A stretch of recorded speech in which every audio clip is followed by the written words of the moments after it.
Mga banda 24, eka nga.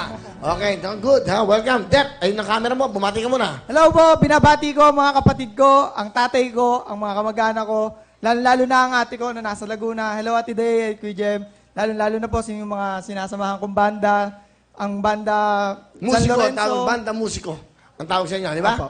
Kasi pag banda, yung mga side A, di ba, mga freestyle. Opo. Anong banda mo? Ngayon, ano ba talagang tawag sa inyo?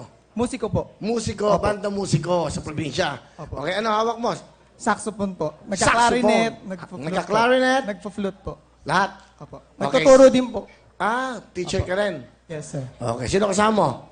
Siyempre po, pinagmamalaki ko po ang alarm clock ng aming bahay, ang aking inay, si Jessie! Yay!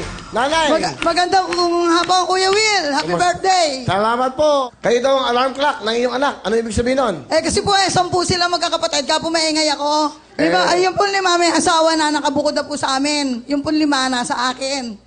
So 5. Siya po yung ngayong panganay sa 5 naiiwan sa akin. Si mister nyo, si tatay, anong trabaho? Karpintero po siya. Masipag kahit may edad na. Masipag talaga. Nanay, anong gusto sabihin kitip sa anak nyo? Dep, tandaan mo yung tinatapakan mo. Yan ang gusto mo. At kami laging nasa likod mo. Kung ano ang layunin mo sa buhay mo, tandaan mo, ang paa mo laging nasa lupa. Huwag kang tataas, huwag kang magmamalaki. Nang sa ganon, ang gusto mo marating sa buhay mo ay marating mo. Tandaan mo, Dep, mahal na mahal ko kayong lahat. Lalo ka na dahil lagi kang wala sa bahay. Salamat, Kuya Will. Ganda na sinabi ng nanay mo, ha? Ano gusto mo sabihin sa nanay mo? Nay, kahit po lagi akong wala sa bahay, siyempre po, 10 kami magkakapatid. Pinagmamalaki namin kayo na kayo yung naging nanay namin.